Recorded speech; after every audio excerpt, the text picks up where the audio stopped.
আমাদের নতুন রাষ্ট্রপতিকে নিয়ে আপনার মতামত কি? উনি তো বলেছিলেন তারা ইসলামী শাসন প্রতিষ্ঠা করবে না। এটা ওনার একার দোষ দিয়ে লাভ নাই। বাংলাদেশে সেকুলার যারা, কেউ তো ইসলামী শাসন প্রতিষ্ঠা করবে না, এটাই তো কথা।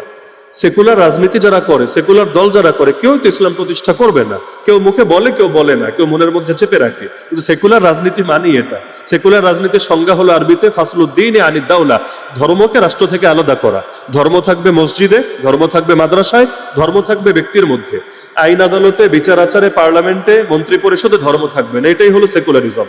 তাহলে যারা সেকুলার রাজনীতি করে, ধর্মমুক্ত রাজনীতি করে, তাদের সবার কথাই এটা। এজন্য একজন রাষ্ট্রপতি হয়েছে বলে এই ফতোয়া দেওয়া লাভ নাই, এটা কমন, তাদের সবার ব্যাপারে এই ফতোয়াটা চলবে। আর বাংলাদেশের রাষ্ট্রপতি তো পুতুল, রাষ্ট্রপতি তো এখানে একটা বরকতি পদ আর কি। ওই বিভিন্ন সময় গিয়ে বিভিন্ন ফুল কি বলে ফিতা কাটবে, তারপর ছাত্রছাত্রীদেরকে কিছু উপহার দিবে, আর বিশেষ বিশেষ জায়গায় লিখিত বক্তব্য পাঠ করবে। এছাড়া রাষ্ট্রপতির আর কি কাজ আছে?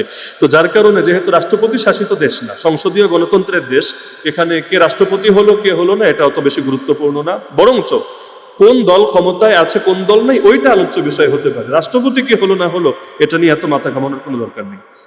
অনেকেই দেখা যায় রমজান মাসে জাকাত দেয়, কিন্তু কারো যদি রমজান মাসের আগেই নেশাব পরিমাণ সম্পদের 1 বছর হয়ে যায়, তাহলে কি সে রমজান পর্যন্ত অপেক্ষা করবে, নাকি 1 বছর যখন পূর্ণ হয় তখনই জাকাত আদায় করবে? দুইটারই সুযোগ আছে। হিসাব করতে হবে যখন আপনার বছরটা পূরণ হবে, আর বছরের হিসাবও করতে হবে ইংলিশ হিসাবে না, আরবি হিসাবে, হিজরি বছর হিসাবে। ধরেন মহররম মাসের 12 তারিখ আমি সম্পদশালী হয়েছি, নেশাব পরিমাণ মালের মালিক হয়েছে, তাহলে পরবর্তী 1 বছর যখন পূরণ হবে, মানে 11 মহররম শেষ হবে, 12 মহররম শুরু হবে, আমার 1 বছর শেষ, আমাকে এখন আমার হাতে কত আছে ব্যাস এটা হিসাব করে 2.5% এখান থেকে আলাদা করতে হবে। কিন্তু দেওয়াটা আমি ওই একদিনের মধ্যেই সব দিয়ে ক্লিয়ার করতে হবে এটা জরুরি না। কেউ যদি ভাবে আমি হিসাব তো মহররমের 12 তারিখেই করলাম, কিন্তু রমজান মাসে দান করলে সওয়াব তো বেশি, টাকাটা আমি আলাদা করে রাখলাম আমার সিন্ধুকে, আমি রমজানে দিয়ে দেবো ইনশাআল্লাহ, এতে কি হবে? জাকাতের জাকাতও দেওয়া হবে, আর রমজানে দান করার যে স্পেশাল ফজিলত সেটাও হবে। না জায়েজ না, সুযোগ আছে, সে ইনশাআল্লাহ ডাবল সওয়াব পাবে। এখন বলবেন রমজান আসার আগে যদি মারা যায়, এটা আমি শুরুতে পরামর্শ দিয়েছি, একটা ডায়েরি করে রাখেন, এক জায়গায় নোট রাখেন, লিখে রাখেন। এখন তো আরো সহজ, আপনি গুগল শিটের মধ্যে হিসাব রাখেন, এটার অ্যাক্সেস আরেকজনকে দিয়ে রাখেন, বা তাকেও এটার অ্যাডমিন বানিয়ে রাখেন ভিউয়ার হিসাবে। সে দেখতে পারবে আপনার কত পাওনা, কত দেনা, সে জানবে। আপনি মরে গেলেও আর জাকাতের টাকা ওখানে আলাদা করা আছে, সে দিয়ে দিবে, সমস্যার কিছু নাই। তাহলে জাকাতের টাকা কেউ যদি টাইম মতো হিসাব করে আর রমজানে দেয়, সমস্যার কিছু নেই।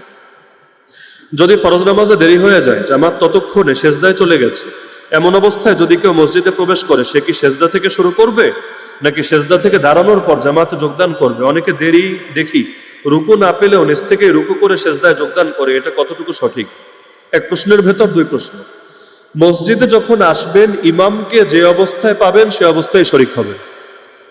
যদি সেজদায় শরিক না হন, যেটা অধিকাংশ আইলসা মানুষের কাজ, কমন, এটা সেজদায় যায় না, চিন্তা করে কষ্ট করে আবার সেজদায় যাব, আবার উঠবো, রাকাত তো আর পাবো না, কারণ রুকু না পেলে তো রাকাত পাওয়া যায় না, তাহলে কি দরকার আমার অতিরিক্ত সেজদা দেওয়া? মনে রাখবেন, সেজদা মিস করলে বা সেজদা আপনি পেলে রাকাত পাবেন না, ঠিক আছে, কিন্তু এই যে ইমামের সঙ্গে জামাতের নামাজে একটা সেজদা দিতে পারলেন অতিরিক্ত, এর দাম 7 আসমান জমিনের চাইতেও বেশি। এটা আপনি কিভাবে মিস করছেন? তো যার কারণে এখানে রাকাতের হিসাব করেন না, সওয়াবের হিসাব করেন, লাভের হিসাব করেন। তো রাকাত তো যা পাওয়ার পাবেনই, কিন্তু এই যে এক্সট্রা যে সেজদা 2টা দিতে পারলেন, লস নাই, আপনার লাভই হয়েছে।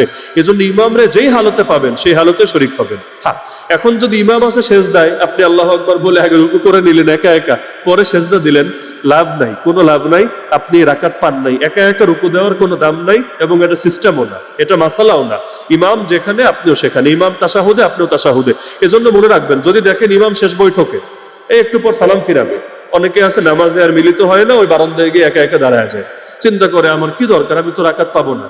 কিন্তু না রে ভাই, আপনি ওই সালাম ফিরানোর আগেও যদি ওই দোয়ায়ে মাসুরা পড়ছে, দুরূদ শরীফ পড়ছে, ওই সময়ও যদি আল্লাহু আকবার বলে জামাতে মিলিত হয়ে যান, জামাতের পুরো সওয়াব পেয়ে যাবেন ইনশাআল্লাহ।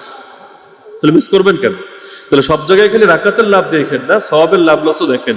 এজন্য অপেক্ষায় থাকবেন না। তবে আমি একটা বিষয় সতর্ক করি, যেই মাসালায় প্রায় সবাই ভুল করে, হুজুররাও ভুল করে, সেটা হলো ইমাম যখন রুকুতে, অধিকাংশ মানুষ আল্লাহু আকবার বলে আগে হাত বাঁধে। অধিকাংশ মানুষ হাত বাঁধার পরে কেউ সানা পড়ে বা কেউ পড়ে না, এরপর আবার আল্লাহু আকবার বলে রুকুতে যায়। এটাই করে না অধিকাংশ মানুষ, হয়তো আপনারাও করেন। কিন্তু এই যে হাতটা বাঁধলেন এটা কি জন্য আমারে বুঝান তো? হাতটা যে মাঝখানে বাঁধলেন এটার ব্যাখ্যা কি, কিসের কারণে? আপনি জামাতে নামাজ মানে হলো ইক্তাদাইতু বিহাদাল ইমাম, আমি ইমামের ইক্তেদা করছি, অনুসরণ করছি, ইমাম যা করবে আমি তা করছি। ইমাম তো রুকুতে, হাত বাঁধায় না। তাহলে আপনি যে হাতটা বাঁধলেন এটা কোন ক্যাটাগরির অনুসরণ হলো আমারে বুঝান। তাহলে করণীয় কি? করণীয় হলো আপনাকে দুইটা তাকবীর দিতে হবে। তাকবীর একটা দিলে আবার হবে না, তাকবীর লাগবে কয়টা? দুইটা। প্রথম তাকবীর হবে নামাজ শুরু করার তাকবীর, যেটাকে বলি তাকবীরে তাহরিমা। কিন্তু এটা করার পরে আপনি হাত ছেড়ে দিবেন, হাত বাঁধবেন না। এই প্যাস ঈদের নামাজেও লাগায়। ঈদের নামাজে দ্বিতীয় রাকাতে রুকুতে যাওয়ার আগে কয়টা তাকবীর দেন? তিনটা। প্রথম তাকবীরের পরেও হাত ছেড়ে দেন, দ্বিতীয় তাকবীরের পরেও হাত ছেড়ে দেন, তৃতীয় তাকবীরের পরেও হাত ছেড়ে দেন। কেন ছাড়লেন কেন? প্রথম রাগাতে কিন্তু ছাড়েন না। প্রথম রাগাতে 3 নম্বর অতিরিক্ত 3 নম্বর তাকবীরের পর কিন্তু হাত বেঁধে ফেলেন এবং ইমাম সাহেব তিলাওয়াত শুরু করে দেন আলহামদুলিল্লাহ রাব্বিল আলামিন। তাহলে প্রথম রাকাতে অতিরিক্ত 3 নম্বর তাকবীরের পরে হাত বাঁধলাম, আর দ্বিতীয় রাকাতে অতিরিক্ত 3 নম্বর তাকবীরের পরে হাত ছেড়ে দিলাম। পার্থক্য কোথায়? পার্থক্য এখানে, প্রথমটায় এখন আমাদের তেলাওয়াত করতে হবে, এজন্য হাতটা বাঁধলাম। কিন্তু দ্বিতীয়টায় তেলাওয়াত নাই, আমাদের এখন রুকুতে যেতে হবে। তো রুকুতে যাওয়ার সঙ্গে হাত বাঁধার কোনো সম্পর্ক নাই। এজন্য ইমামকে রুকুতে পেলে আল্লাহু আকবার বলে হাত কি করবেন? ছেড়ে দিবেন। আল্লাহু আকবার বলে হাত ছেড়ে দিবেন। এরপর আবার আল্লাহু আকবার বলে রুকুতে যাবেন। তাহলে আল্লাহু আকবার হবে কয়টা? দুইটা। প্রথমটা তাকবীরে তাহরিমা আর দ্বিতীয়টা রুকুর তাকবীর। একটা বললে হবে না, একটা বললে এটা কি হলো? যদি বলে তাকবীরে তাহরিমা হলো তো রুকুরটা কই? আর যদি বলি রুকুরটা হলো তো নামাজ শুরু হলো কেমনে? তাকবীরে তাহরিমা কই? এজন্য তাকবীর দুইটা, কিন্তু মাঝখানে হাত বাঁধবেন না। অথচ দেখে গণহারে সবাই বাঁধে। অথচ এটা কমন ভুল, প্রচলিত ভুল, এটা করা যাবে না। কোনো ব্যক্তি যদি ব্যাংকে চাকরি করার পাশাপাশি তার 5 তলা বাড়ি আছে বা ব্যবসা আছে, তাহলে কি তার সাথে লেনদেন বা দাওয়াত খাওয়া যাবে? আমার প্রশ্ন হলো, সেই বাড়ি বা ব্যবসার উৎস যদি এমন হয় যে ব্যাংক থেকে সুদ নিয়েছে, তাহলে বিধান কি হবে?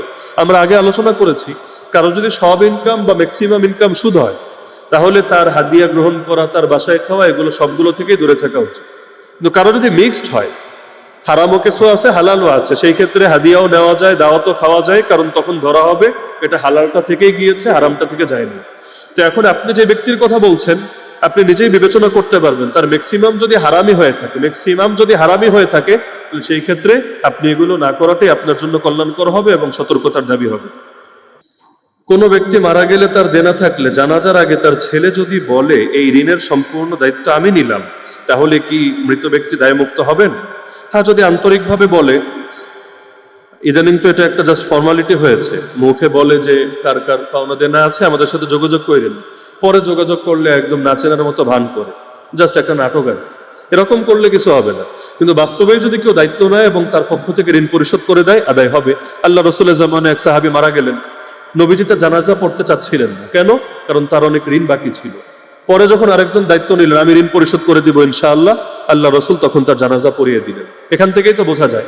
তবে যারা ঋণ নিবেন, আমি একটা পরামর্শ দেই, এখানে যারা আছেন জীবনে ঋণ সবাইরই নিতে হয়। আল্লাহ রসুলেরও তো ঋণ নিতে হয়েছিল, হয় নাই? তো ঋণ এটা নিতে হয়, ঋণ নেওয়া সমস্যার কিছু না। কিন্তু যখনই ঋণ নিবেন, আল্লাহর ওয়াস্তে এটা লেখা রেখেন কোনো ডায়েরিতে, কোনো নোটবুকে, এবং এটা আপনার নিকটজনদেরকে ওসিয়াত করে যায়, যাতে করে আপনি যদি হুট করে দুর্ঘটনায় মারাও যান, আল্লাহ না করুক, অন্তত তাদের জানা থাকে যে অমুক ডায়েরিতে লেখা আছে কার কাছে কত পায় বা কার থেকে কত নিয়েছে। তাহলে পাওনাগুলো উসুল করে তারা উপকৃত হতে পারবে, দেনাগুলো পরিশোধ করে তারা আপনার উপকার করতে পারবে। এই জন্য একটা নোট রেখে দিয়েন, ফায়দা হবে ইনশাআল্লাহ। না হলে হায়াত মওতের তো আসলে গ্যারান্টি নেই।